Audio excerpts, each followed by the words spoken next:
Olá, meus amigos, minhas amigas, tudo bem com vocês? Aqui quem está falando é seu irmão em Cristo, irmão Rogério.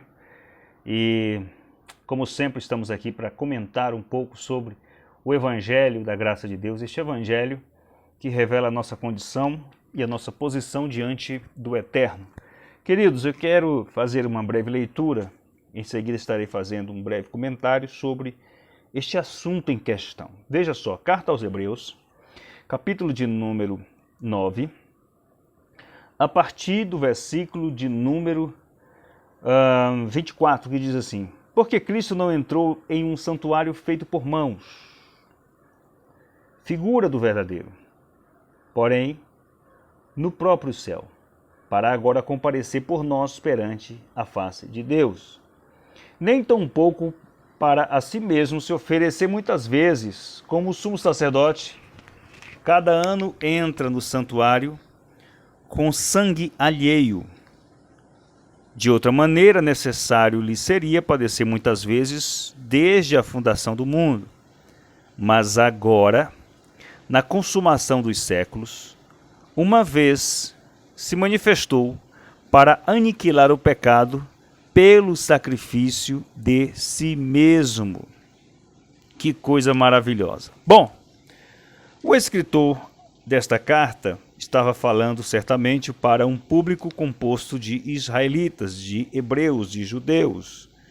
E eles criam que a morte de Jesus, de Yeshua, na cruz, no Calvário,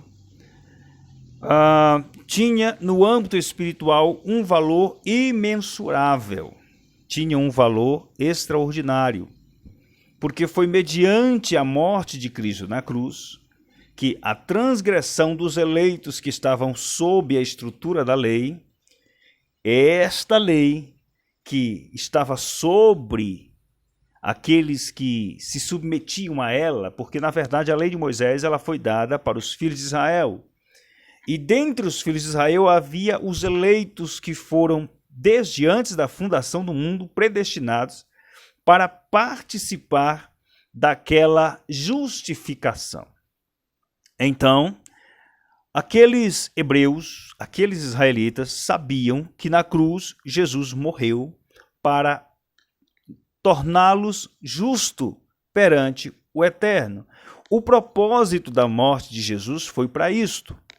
Nós encontramos muitos e muitos textos falando sobre isso, e aquele povo, aquele público que ouviu esta palavra e creu naquela palavra, creu naquela mensagem, creu naquele sacrifício, eles morreram sustentando que, depois do sacrifício, eles agora estavam redimidos, justificados, inocentados perante o Criador. Resumindo aqui, Jesus morreu na cruz para justificá-los. É o que nós encontramos, por exemplo, na carta aos Gálatas, capítulo de número 4, versículo de número 4 e versículo de número 5. Mas, vindo a plenitude dos tempos, Paulo falando aos Gálatas, Deus enviou seu Filho, nascido de mulher, nascido sob a lei, para remir os que estavam debaixo da lei, a fim de que recebêssemos a adoção de filho. 2 pontos aqui eu quero tornar bastante claro. Primeiro que Paulo, como digamos 90% de suas epístolas, foram escritas para comunidades cuja maioria eram conhecedores da Torá. E por serem conhecedores da Torá e do Taná, ou seja, das escrituras hebraicas, eles eram israelitas, eram judeus. Então veja só, Paulo se inclui neste negócio aqui. Por que eu estou dizendo isso? Porque o verbo receber nos traz essa ideia. Quando ele diz, para remir os que estavam sob a lei, a fim de que recebêssemos. Ele se inclui nisso aí. Por que ele se inclui? Porque ele era um israelita. Ele fazia parte da tribo de Benjamim. Ok, entendendo este ponto, vamos lá ao que eu quero abordar nesta breve reflexão, nesta nossa conversa aqui. Os que abraçaram a fé toraísta, que é um segmento religioso extraído do judaísmo, porque o judaísmo não concorda com a morte sacrificial do ungido. E, consequentemente, os que vieram deste segmento também vão afirmar a mesma coisa. Eles dizem que Deus não aceita sacrifício humano. Deus jamais aceitaria o sacrifício de Yeshua. Todavia, aquele público não pensava assim, embora houvesse aqueles judeus que sempre se opuseram não somente ao Messias, como também se opuseram à sua mensagem. As Escrituras, os relatos históricos estão repletos destas declarações. Mesmo assim, existe no próprio livro chamado Bíblia uma história um tanto quanto cabulosa. Segundo o livro que leva o nome de Samuel, ou seja, 2 Samuel, capítulo 21, versículo de número 1, eu vou estar lendo aqui alguns versículos, não vou ler todo o texto, você pode conferir na sua Bíblia. Houve nos dias de Davi uma fome de 3 anos consecutivos. Davi consultou o Senhor e o Senhor lhes disse: é por causa de Saul e de sua casa sanguinária, porque matou os gibeonitas. Então o rei chamou os gibeonitas e lhes falou. Os gibeonitas não eram dos filhos de Israel, mas do remanescente dos amorreus. E os filhos de Israel lhes tinham jurado poupá-los, porém Saul procurou ferir-los no seu zelo pelos filhos de Israel e de Judá. Disse, pois, Davi aos gibeonitas: que quereis que eu vos faça? E que satisfação vos darei, para que abençoeis a herança do Senhor? Versículo de número 5. Eles responderam ao rei: quanto aos homens que nos destruiu e procurou que fôssemos assolados, sem que pudéssemos subsistir em termo algum de Israel, e de seus filhos, e nos tem...